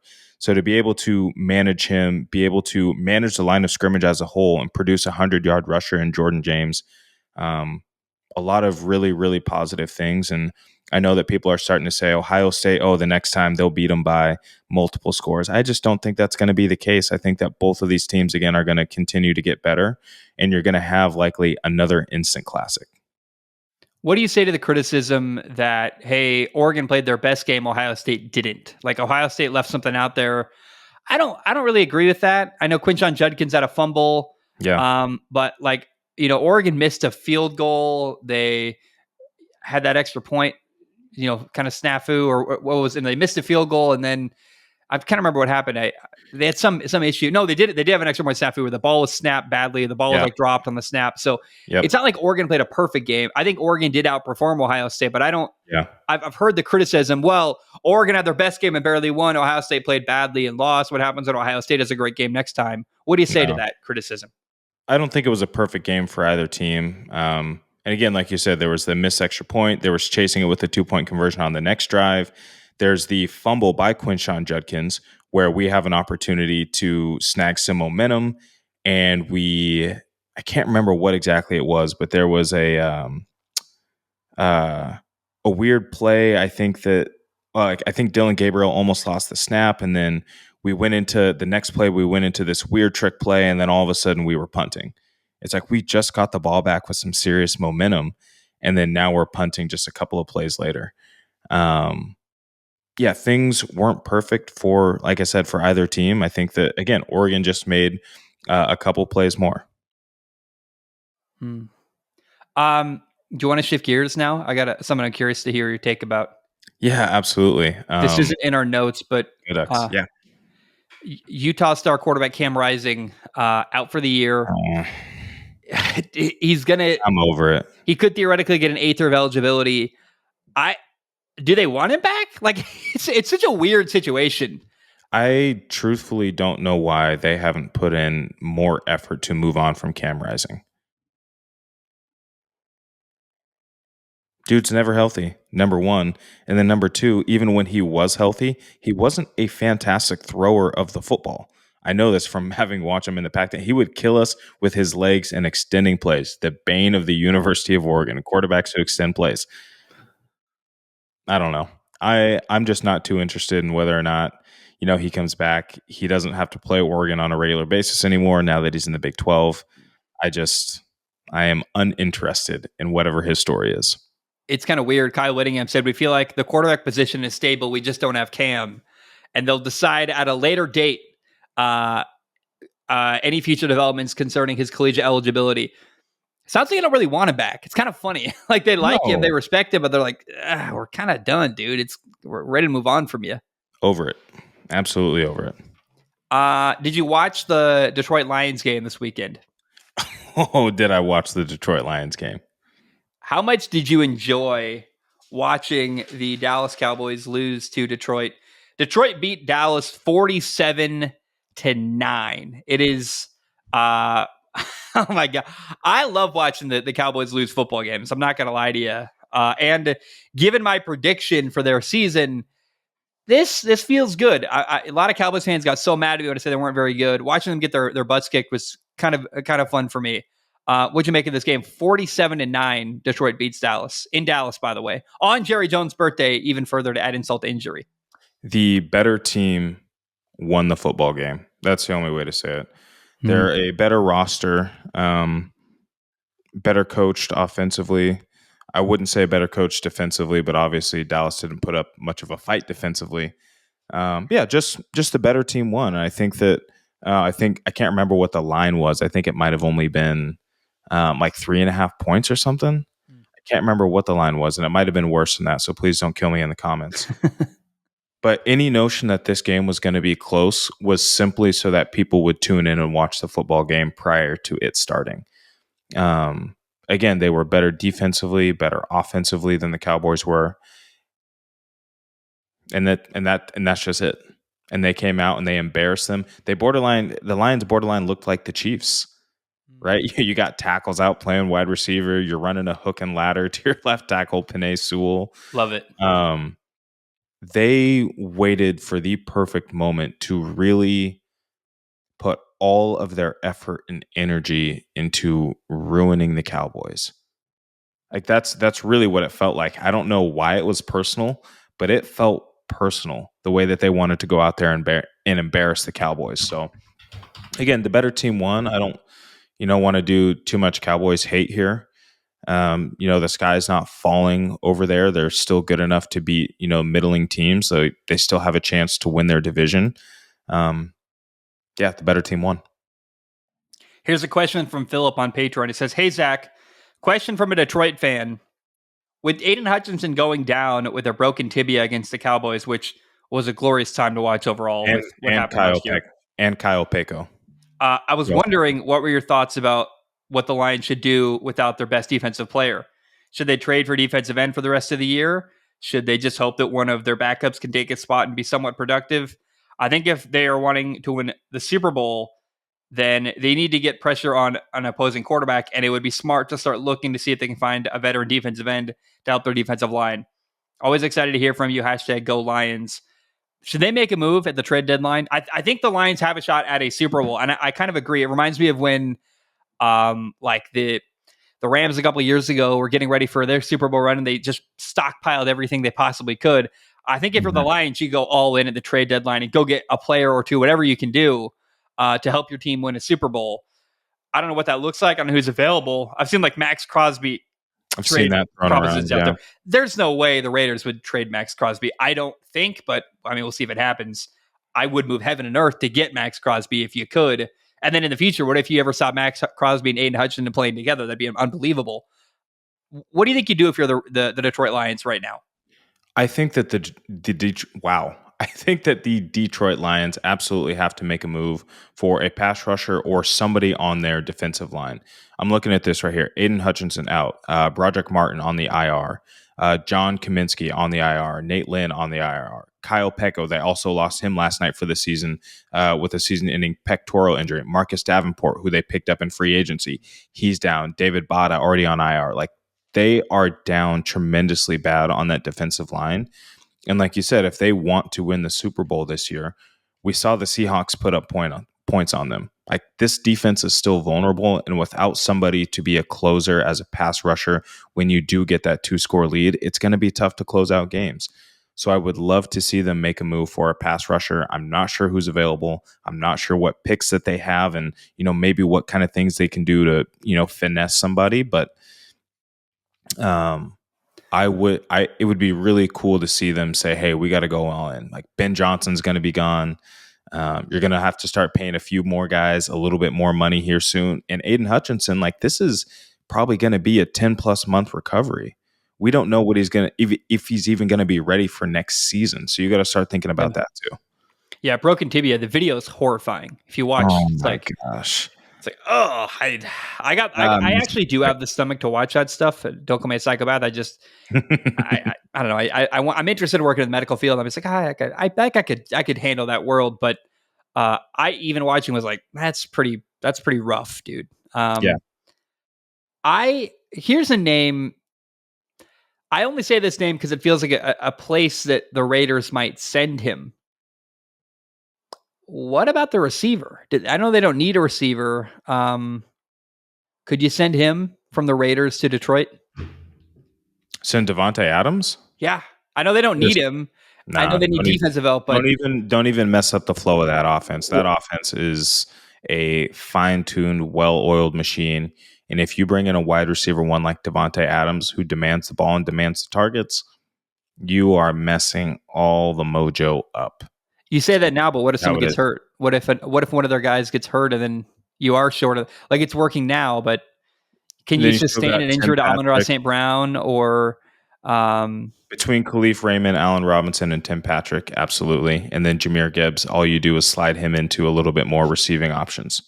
Okay. They've got the depth and the talent. Yeah. Don't mess up a good thing trying to chase a shiny toy. Okay. Did you watch I watched the Ravens and Washington game. It was kind of everything I was hoping for from this game. Jaden Daniels looked awesome. Yeah. Lamar Jackson was really, really good. Derrick Henry, 24 carries, 132 yards, 2 touchdowns. The thing that stands out, by the way, every time I watch Derrick Henry, it's like he just looks, it's crazy to watch a guy that big play running back. I know that's like an old thing. Like, people have been saying that for 15 years now, but it's like, it's just true. Like, every time you watch Derrick Henry, it's staggering. Like, that dude plays running back. It's just, that's a defensive end running around, running people over with the football in his hands. It makes you honestly wonder why more guys built like him don't play running back, honestly. Yeah, he's a special guy, and I'm sure that there's been plenty of guys his size who have tried, some defensive ends, like, no, like, let me tote the rock. But he's a one of one, and he's one of one for a reason. Few guys like him come around ever. I got to say, running back in high school I played with, Samson Ebicom, 3rd round pick of the LA Rams, excuse me, plays defensive end in the NFL, injured right now, but plays for the Colts. Dude, there's videos of him against like South Salem High School running into the end zone with like 4 defenders hanging off, like literally like hanging off of him, unable to pull him to the ground. He's so big and strong. Like that's the kind of guy. I'm like, why don't dudes like that play running back more? Because the times I've seen them play running back, it's kind of unstoppable, honestly. What I want to say really kind of stands out to me, honestly, though, is that Washington grabbed my attention and my respect. They didn't win this game, but it's encouraging to see them hang with a team like Baltimore. Like, oh, we know things are different in Washington, but they actually really are. They're 4-2, they're winning, and they're competing with the likes of a Baltimore Ravens team. And I kind of discount this. I didn't mean to, but the Baltimore, DC, Maryland rivalry between, I guess they're all in that same little tri-state area. I didn't even think about that. Yeah. Were you encouraged watching this game, seeing Washington compete with Baltimore? I was encouraged, but also discouraged. It sounds weird. Obviously, Jaden Daniels, he played an excellent game. He didn't turn the ball over, which to me was incredibly impressive. They couldn't get a run game going worth a lick the entire day. And when you don't have run support, it's going to be hard to beat a team like the Ravens, who is coming downhill at you. Yeah. Lamar Jackson did great. I think he took care of the football outside of obviously the first drive. The Ravens were just a better team. And I don't even want to say that they were fully down on the throttle, which sounds crazy. I think that the Ravens still had a little bit more to give in that game. It was kind of like just flexing on your little brother a little bit. I know that everybody's making the comparison. Oh, Lamar Jackson and Jaden Daniels, very similar players. Totally get that. They've got some similar moves out in the open field and the way they handle themselves in the pocket. But this was just big brother beating up little brother. And kind of, I don't want to say keeping it close just to keep it close, right? But I don't think that the Ravens were ever truly in danger of losing this game. You know what I mean? No, like the score was close, but at no point where you're like, oh, like Washington could do this. I just thought that they had the reins. So Washington never led in the second half. They led 3-0. And then it was 10-10 briefly. And then after that, the Ravens scored a touchdown and it was catch up by Washington the entire game. There was a point late in the game, the Ravens are up 20-30. And it's like, well, you're up 20-30, 10 minutes left from the fourth quarter. You got to put together a drive. And it just never came together. I think one thing you got to kind of credit Washington or with the Ravens with, they get the ball with 2 minutes, 48 seconds left, up a touchdown, and they were able to effectively run out the clock. And that's just what good teams do. You ice a game when you need to. You don't allow the other guys to hang around. We kind of saw that when the Ravens played Dallas earlier this year. Finally, we saw the Ravens close out and finish a game properly. So I think you're right. What stands out is the running attack from Washington, how much more dominant the Ravens were running the football. Yeah. And it never felt like the Ravens were in danger, even though it was close when you look at the box score. Yeah, and again, you got a guy like Derrick Henry who can close it out, toss in Patrick Ricard, and all you're doing is, I write 42 blast, ready, set, go. And you got Ricard coming at you downhill, and then you got Derrick Henry following it up. Ravens are going to be a very, very tough team to beat for the rest of this year, and I don't even think they've reached their ceiling. Yeah, I don't know how you beat this defense, honestly, or this Ravens offense. Excuse me. I think you start 0-2, and ever since then, and by the way, 2 losses, lost by 3 and a loss by a touchdown, and ever since then they've been rolling, and no one seems to have an answer how to slow things down. The last 4 games against Baltimore. Yeah, Lamar looks like the MVP. I'll say it. I know that I was talking about, Pat last week, and Lamar's he's playing some seriously good ball right now. It was great to see Zay Flowers kind of have his first big game of the year as well. Mm-hmm. Just really that passing attack, and even Rashad Bateman getting in there as well. This team's going to keep getting better. Let's talk about Drake Maye. Drake Maye made his first ever NFL start for the New England Patriots. They lose. Let me check the final score. They lose 41-21. But I thought Drake Maye, he started kind of rough, had an early interception, airmails a ball. Like his first throw of the night, by the way, was a throw like wildly out of bounds. His next throw goes high over a receiver. It's a receiver open. He's got the jitters. But as the game went on, Drake Maye did settle in and start playing better and better. He had another interception later. It was deflected. It's kind of some bad luck. Wishy-washy, yeah. Like when you watch Drake Maye compared to Mac Jones, it's not even close in the difference in arm talent. Drake Maye throws the football so much better, way better arm, more velocity, all around better player, and more talented, got a lot more potential. Yeah. I actually walked away fairly impressed. I'm working on a video. I look, work is really pushing my limits recently, my day job. I'd like to get out Thursday, if not Friday morning, a film analysis of this game. I've got it all kind of charted out already. I really want to break down kind of what Drake Maye can learn from this game and improve on, because I think that's how you approach this game. Is there were a lot of times where the offensive line gave him no shot. He's getting sacked. The tackles are getting beat really badly. And that's just like, well, you do the best you can and learn what you can from this game. But there is a couple things that Drake Maye can look at and do better next time. And I want to kind of approach the film analysis as if I was his coach, what I would coach him through and try to help him with next week. But I think all in all, Drake Maye really did some encouraging stuff as well.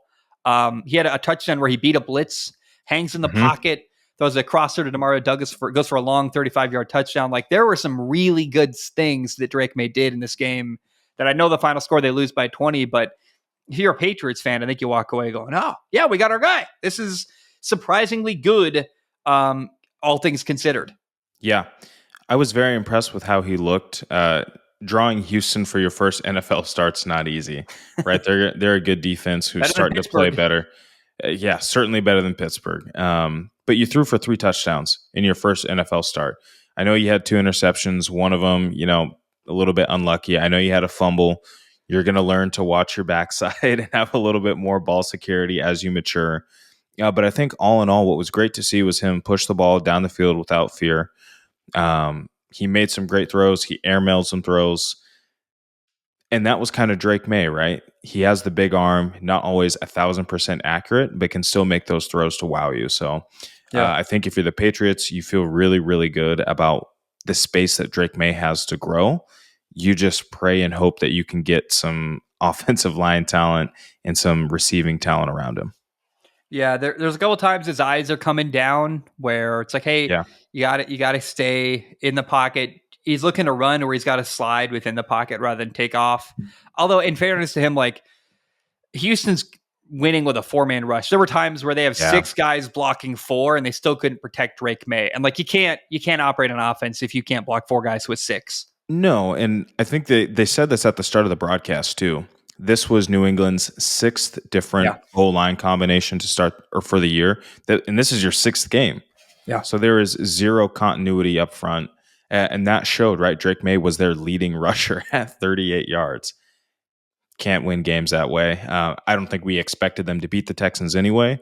But yeah, feel good if you're Drake Maye. Feel bad if you're Drake Maye because, man, your body's going to hurt for this season.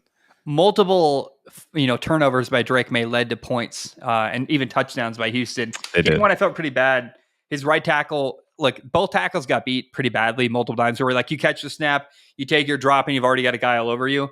There's one where he's trying to throw, gets hit as he throws, he fumbles, they pick it up, gives Houston a short field, leads to a touchdown. The tackles are a huge issue. Like, you look at what they need in the draft next year, you need like 7 right and left tackles. It's crazy. This is not going to be a 1-year roster turnaround. No. And I would hate to see a Bryce Young type situation. Not saying the two are the same player here, let's be clear.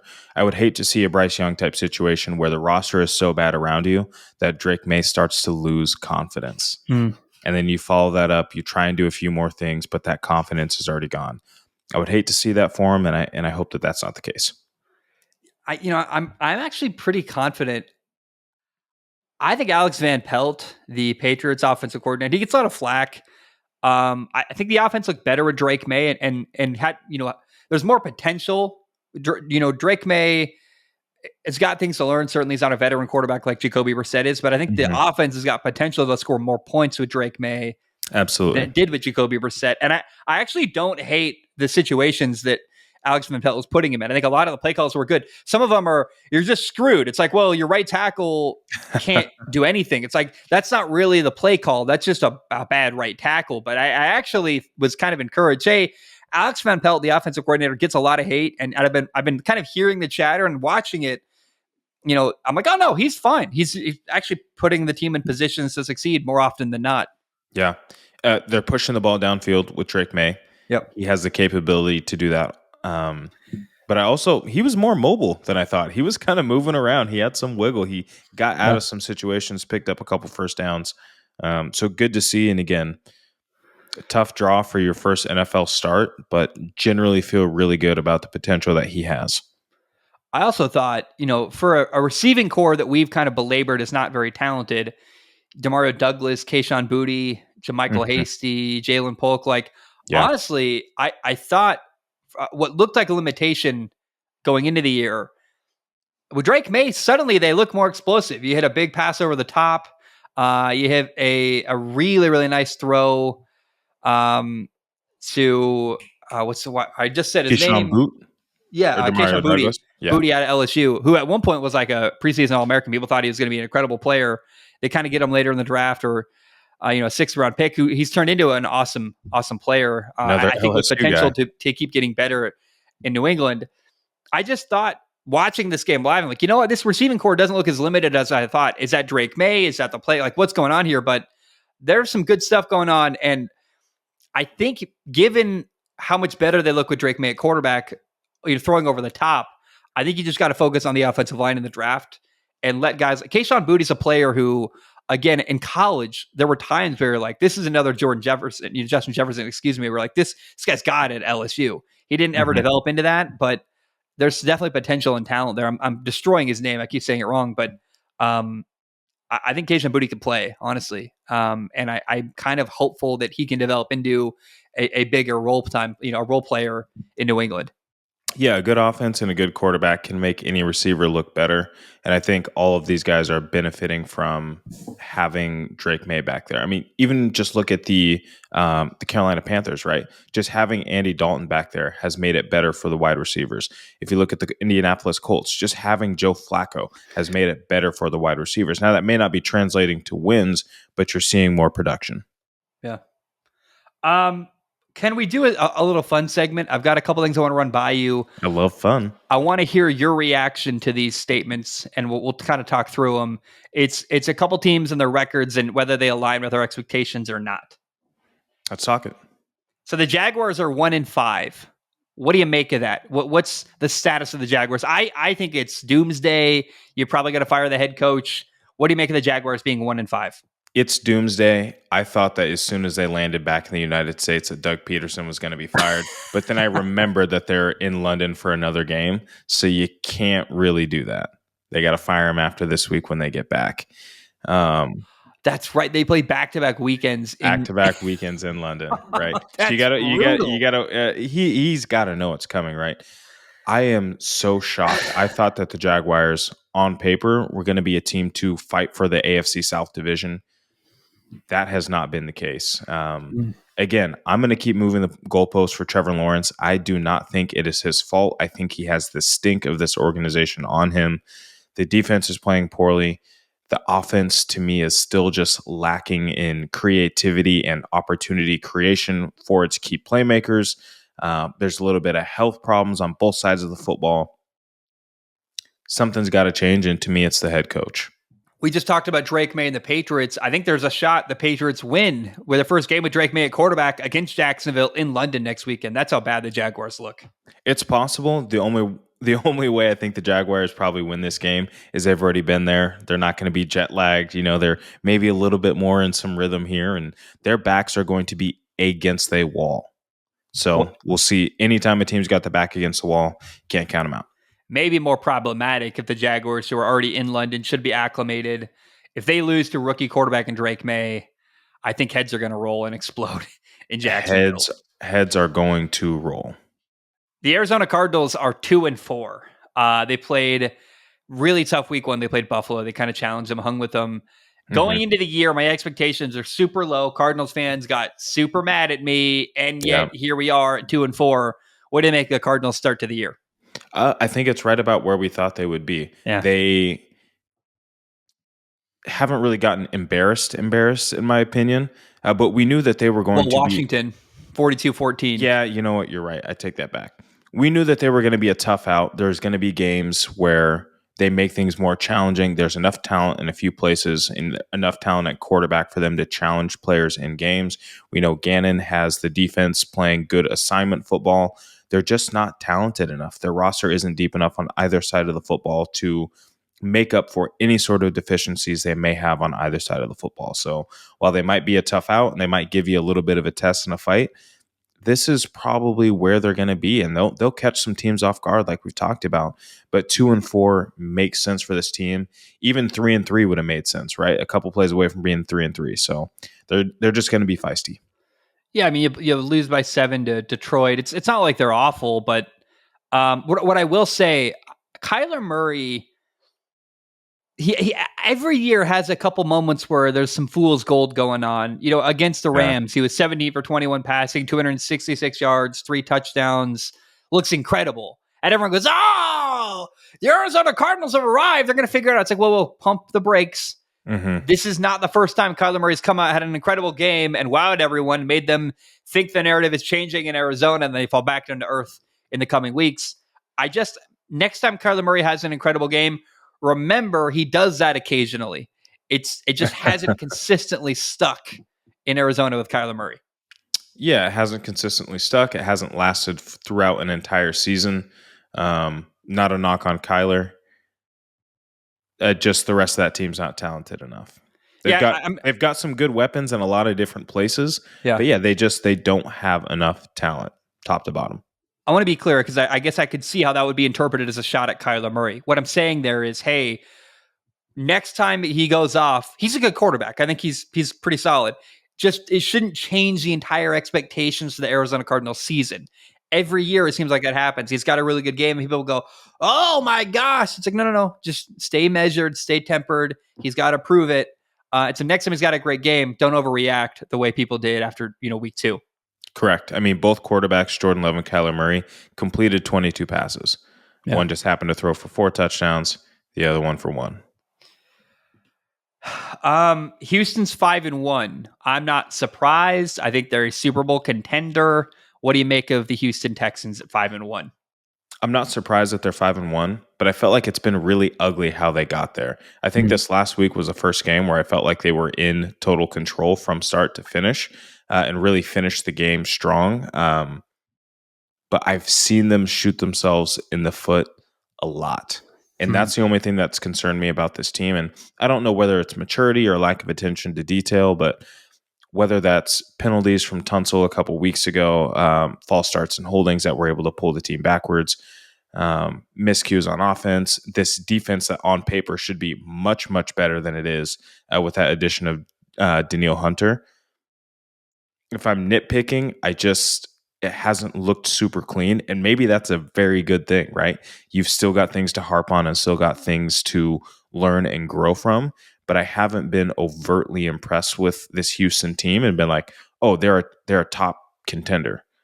I haven't seen that sharp game to convince me, I would say Houston hasn't reached their ceiling yet, which is actually an encouraging thing to be 5-1 and have room to grow. Perfect way to say it. I said a lot of word salad to try and say that, but what you just said there is perfect. No, let's be clear. You said it first. I helped you make it sound better. CJ Stroud, I want to say this. He does. We talked going into the year, hey, is he going to have a sophomore slump? He said a lot of stuff on social media. I'm not going to lie to you. I think CJ Stroud looks better this year than he did last year, which is quite a big statement.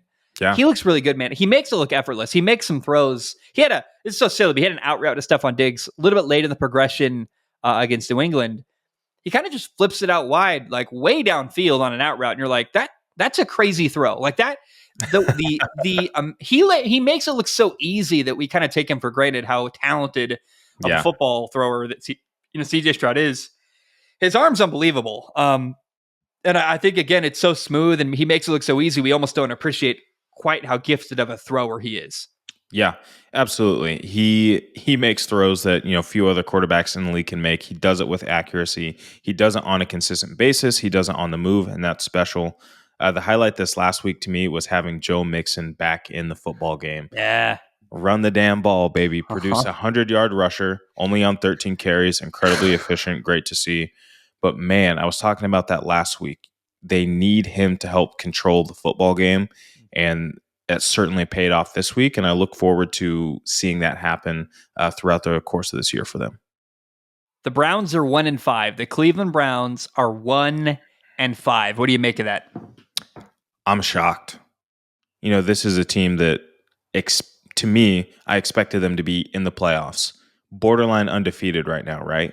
And they have just been an absolute tire fire. We knew the offense was going to struggle. We anticipated them struggling, I should say. We thought the defense was going to be top tier and elite. I don't think either of those things have exactly happened. I think the defense, as Myles Garrett has gotten healthier, has started to play better. They're injured on the offensive side. They're injured on the defensive side. They have a quarterback who is literally incapable of playing the position right now. It's a tire fire. It truly is. They won 11 games last year. Had Joe Flacco going off at the end of the year, multiple, 1, 2, 3, 4 300-yard passing games, 1 for 254. It's hard to know they let Joe Flacco walk away. They stuck with, Deshaun Watson. It hasn't gone well. I just think emotionally this team, like every week, the conversation is, when are we going to change quarterbacks? They still refuse to do it. They can't. It's becoming a toxic situation there, right? I mean, I got asked a question the other day, and it's like, I answered this. It's like, hey, I think Kevin Stefanski's got to go before Deshaun Watson does, because you bring in Deshaun Watson, and the job of Kevin Stefanski is, okay, you got to win with this quarterback, and if you can't make it work, we'll find someone who can give us at least the confidence that you can win Deshaun Watson, because we paid him. I think they're getting rid of the coach before the quarterback. Does that sound accurate to you? Yeah, and there's nothing you can do to get rid of him. Yeah. There's nothing that you can do. He's a $72 million cap hit. You can't cut him. You can't move on from him.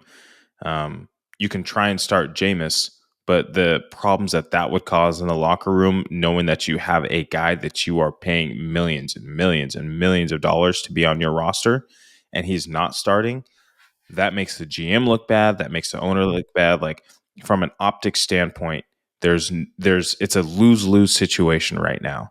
And the only thing that is available to do is fire a head coach. Undeservedly so, as much as I, dislike Stefanski. It is what it is. The Chicago Bears are 4-2. Now, friend of the show, he's been on the show, he listens to the podcast, Devin Engel of the Here We Go show from Pittsburgh, talks about, he put on his Instagram story, everyone told me he was a bust. And I go, man, I didn't say he was a bust, but I didn't believe the coaching staff was the right coaching staff. 4-2, I believed in Caleb Williams all along, but the result still impresses me at 4-2. Every team in that division, the NFC North, has a winning record. Caleb Williams is playing well. The defense is playing well. I might have been wrong about Matt Eberflus. I'm not, I'm man enough to say that. We'll see. It's still early, but I'm surprised by 4-2 from Chicago. What do you make of them? I am certainly surprised by 4-2 from Chicago. I thought 3-3 was probably more in the cards than 4-2 was. But then I also go back and I look at the teams that they've beaten, and I know that a lot of people are kind of on this train, but they've beat the Tennessee Titans when Will Levis handed them the football game. They beat the Rams and kind of struggled a little bit, but they were able to beat an injury-riddled Rams team. And then you got Carolina and Jacksonville. The good thing is in those two games, they thumped them.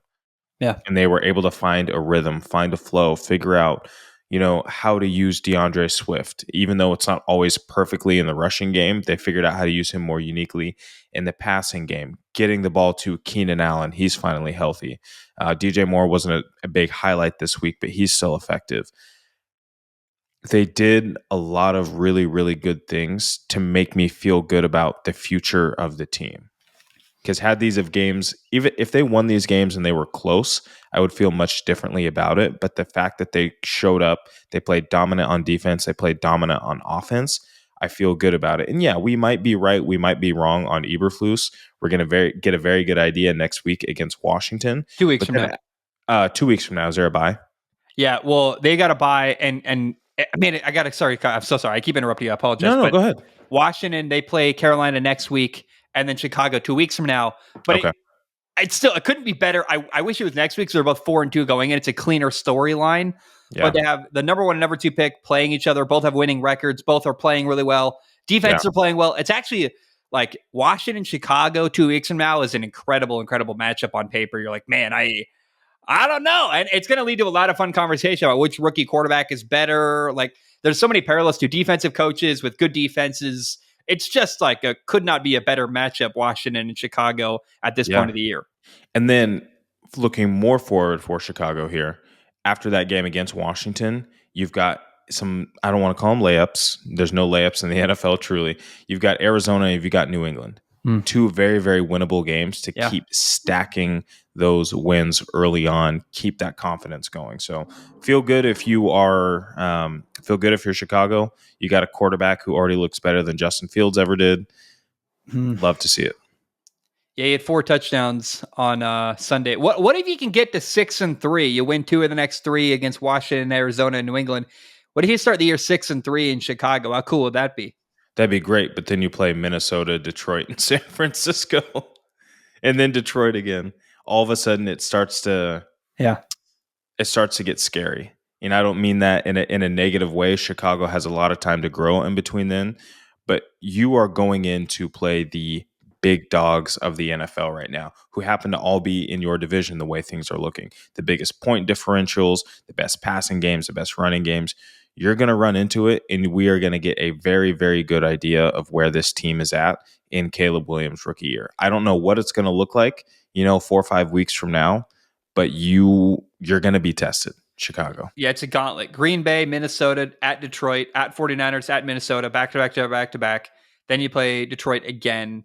Then a pretty good Seattle team, then Green Bay. Like the end of the year, the last 1, 2, 3, 4, 5, 6, 7, 8 games for Chicago are completely brutal, honestly. And a lot of those are your division games.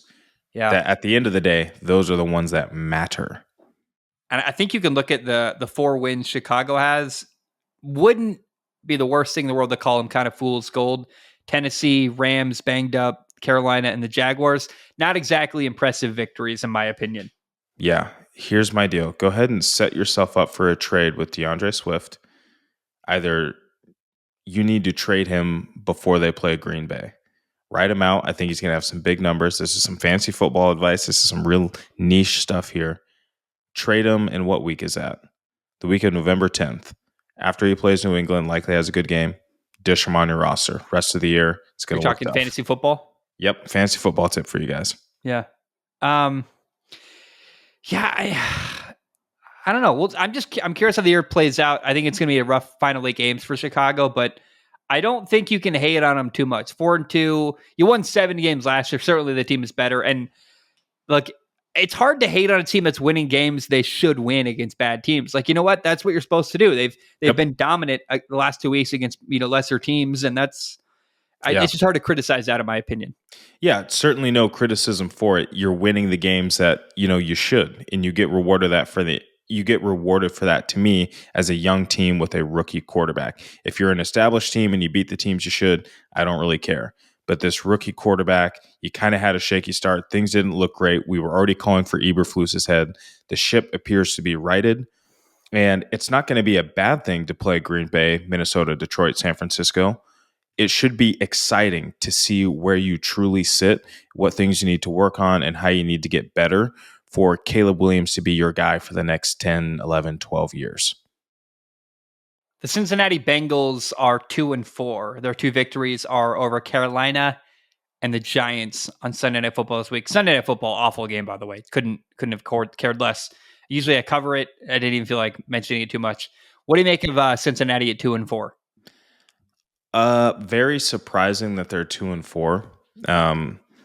Again, if they were 3-3, we might be looking at it differently. The defense is just so poor. And that's really what has cost them games. Like Joe Burrow, large in part, has played very, very well.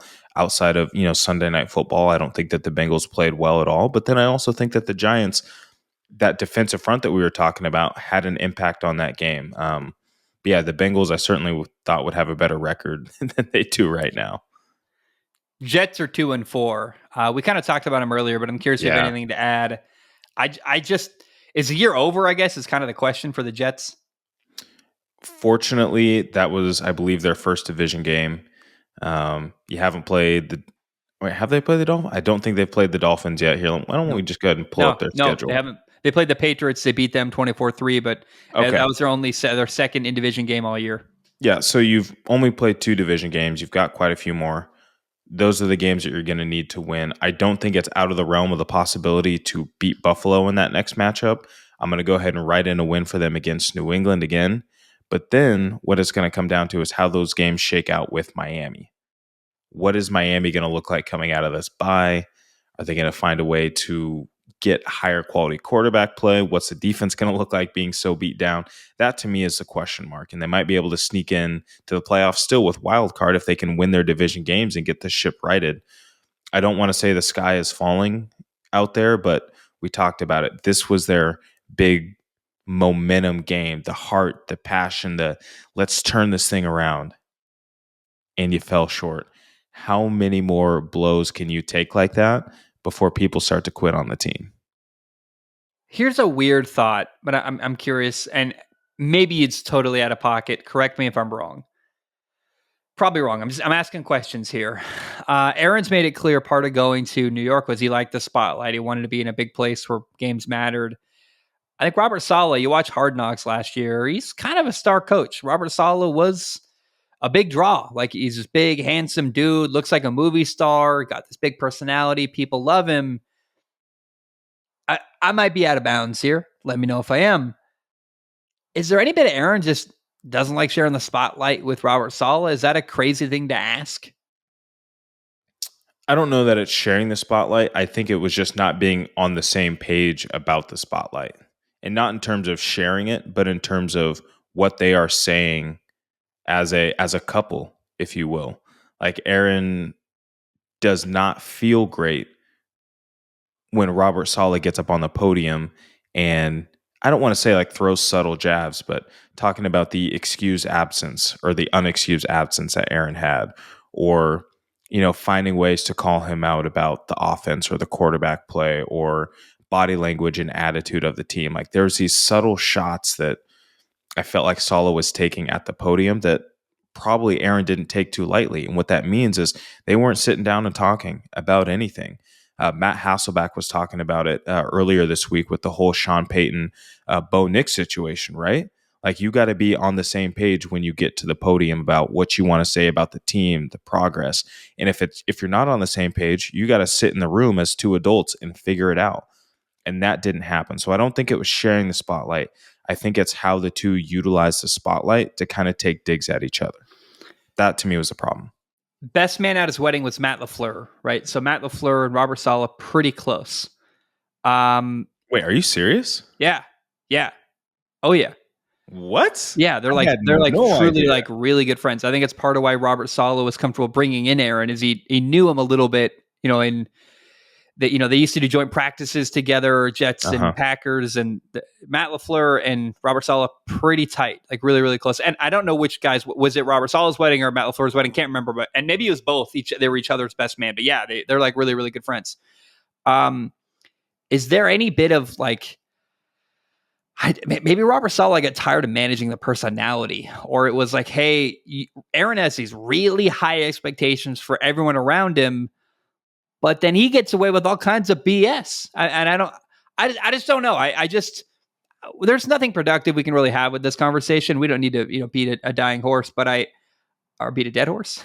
I don't know. My point is either way, you don't want to beat a horse. No, you really don't. We do not believe in horse beating here on Strong Opinion Sports. No. Yes, you pronounce it a little differently. It's still bad. So I don't know. That's the most like your intrusive thoughts. You're just like No, I heard it. I heard it as soon as I said it. I heard it. Anyway, man, I wonder. Like, I think what's clear is there's so many unanswered questions between the two. I can't figure out why you wouldn't like Robert Saleh. I guess I think he's like a dream head coach, the kind of guy I'd love to play for, and so.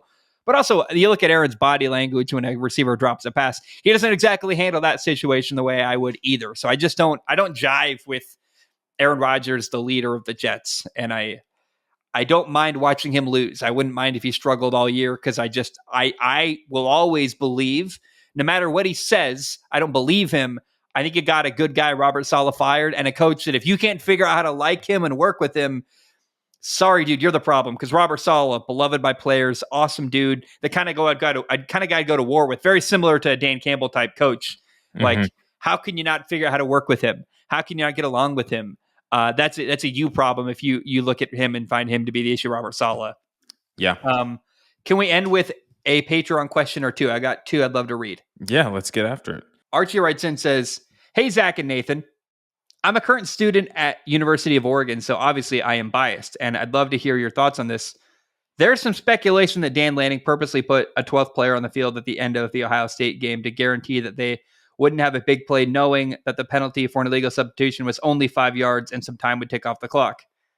After the penalty, there was 6 seconds instead of 10 for reference. Do you think there's any substance to this? And if it's true, do you think that's a scummy thing to do?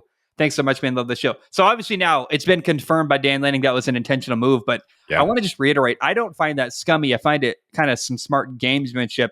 Let's retouch on it again. Do you agree with that take by me? Yep, I agree. Just gamesmanship. No. You're doing what you can to within the rules of the game. Yeah, nothing illegal. Well, I mean, technically you did something illegal. You illegally did something illegal. But was it illegally done illegal? Illegally? No, yeah. I agree. I agree with you. It's just a gamesmanship. You got to play the game. You got to use every possible advantage for your team to win, and that happened to be the best possible situation to use that kind of move. And like you said earlier, I'm sure some teams are going to look for an opportunity to copy that. Teams will be talking about it this week in their meetings. But yeah, I don't think it's scummy. I think it's, playing the game. All that we're going to remember from this game 5 years ago is that Oregon won. No one's going to care about the minutia of that penalty. No, and you're going to remember that Will Howard slid with no time left. And he's going to get unfairly criticized for losing that game for the Bucs. Yeah. Final question of the day comes from Lucas. He says, with 5 weeks in the books, which teams in the NFL have surprised you the most, both positive and negative? Is there one on the positive side first that has surprised you more than anyone? The Buccaneers have surprised me more than anyone. They're a roller coaster of a team, but they're playing football and they're having fun. They've surprised me on that front. The Jaguars have surprised me on the front of absolutely sucking. And those are really it. We've already talked about the Browns. They've kind of been surprisingly poor. I got two you haven't mentioned. Yeah, let's hear them. Obviously, Minnesota 5-0. Oh my goodness! What a Minnesota. Sam Darnold MVP conversation right now. Didn't have his best game in the most recent game against the Jets in London, but 5-0. Sam Darnold playing really well. Looks like a franchise quarterback. There's still time for them to screw this up, but right now, 5 weeks into 5 games in, the Vikings are awesome right now. Yeah. On the low end, the Rams are 1-4, and you can explain it away. Maybe a surprise is the wrong word, but no, I will say, if you just told me to vacuum without context, hey, the Rams are going to start the year 1-4, I'd go, what happened to them? What happened is a ton of injuries, but yeah, I thought this was a borderline, a Super Bowl team. I'm like, man, I don't know. I don't know what, I guess I didn't say that, but I thought they were like a contender. And it's very clear the year's fallen off the rails for them. Disappointing and sad. Yeah. Jaguars, obviously. One other team that comes to mind as a big disappointment. Eagles? Is, say what? Eagles? Oh. I mean, I was just looking and they couldn't pull away from the Browns. And again, I know the Browns defense is starting to play better, but things did not look good on that sideline. Nick Sirianni looking like an asshat out there screaming at fans. Like, what are we doing here? What are we doing? Did you see Nick Sirianni took his kids to the podium after the game too? I think that's so weird.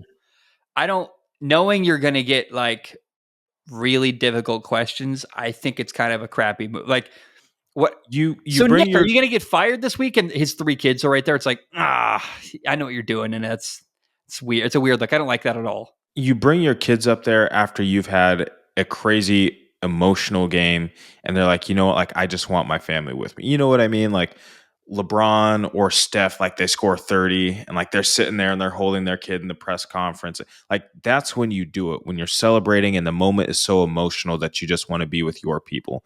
You don't do it to defend yourself from, if we're being honest, a horrible game played by your team.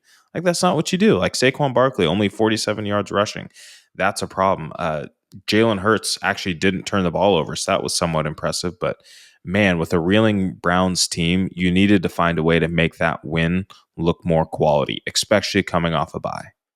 I will say, they were booing fire Nick, and he like a guy who you ever watch Nick Sirianni, the guy he's an kind of a emotional guy. loudmouth. He's kind of a character. He taunted them a little bit and kind of put his ear up and was, kind of leaning into it with the fans. I actually look, if you're going to be the head coach of the Philadelphia Eagles, you got to know what city you're in. And I think Philly's the kind of city, if you're going to dish it out, you got to be able to take it too. I thought totally on par for him to kind of, if you're going to chant fire me, I'm going to lean into it. And I don't really mind that. They wanted to apologize. I think he did. I actually didn't mind that from Nick Sirianni. I know it's kind of a weird take, but fair, but address that at the podium, because you'd get asked that question, say, oh, the fans were booing you. And you say, you know what, at the end of the day, we were able to put together a win. We got a lot of our guys back. It was positive just to get a win on the board. We're going to go back to the film room. We're going to look at some things, and we're going to come back with our best foot forward next week. That simple. Yeah. You don't need to sit there and try and taunt. Like the last thing you want is, now this is going to happen every game. Fans know they're going to get a reaction out of you, and now you have to be an adversary. That to me is weird. Yeah, there's actually a Ravens fan page on Instagram that's been having meltdown after meltdown every week recently. Like the team is winning and he's just calling them out, attacking the fans of his own page, saying like, weird. You guys are idiots. You don't even know. It's like, hey man, you can share your concern for the team you're a fan of. You can share your hesitations to support them without berating the very people that support you. There's a way to send that message properly. You're not doing it. I see a parallel with Nick Sirianni. I don't mind the message, but deliver it in a different way, please, for the love of God. And also, by the way, you're not LeBron James. Don't bring your kids to the podium. Nope. That's unprofessional conduct. Not a fan of that. They're going to ask you tough questions. It's such a weird energy and environment. I'm not a fan of that move at all. Yeah, not a big fan either. Yeah. Man, that's all I got. Unless there's anything you want to add. Two things. I cut you off a couple times today. I think trying to be helpful, but I appreciate, I want to acknowledge publicly, you took it all in stride. And I'm very grateful we've got rapport where I can do that. And you realize I'm trying to be helpful or, take care of you and not attack you or cut you off too bad. And I just want to say thank you for your generosity, how you handle those moments. Yeah. If I had more to say, I'd get it out at the end, right? We're here to keep things moving, keep having a flow. And sometimes when you have that thought, you can't let the conversation and my word trails get too far, because otherwise it won't be relevant, right? So yeah, always feel free to step in. I love it. I love you. I appreciate you. Thanks for the twists and turns of today. And great job, man. Thank you. Yeah, thank you. I thought today was great. A little bit different. We're not covering every game, but we're covering the important stuff. Let's acknowledge this too as we go. It was a weird week of NFL football. Like not every game mattered. It was one of those weeks. I think college was the highlight in the football world this weekend. Oh, college football delivered. Yeah. Delivered. Yeah. And the NFL, frankly, kind of didn't. Like the primetime games weren't that great. It was just a weird week all around. So I don't mind. I thought the way we covered this week was kind of spot on, given the context of everything. It was great. We put together a great game plan. We attacked it. And we could probably do Nick Sirianni's job. Hell yeah, man. Hey, I love you. Great job. Catch you later. But bam, we are done.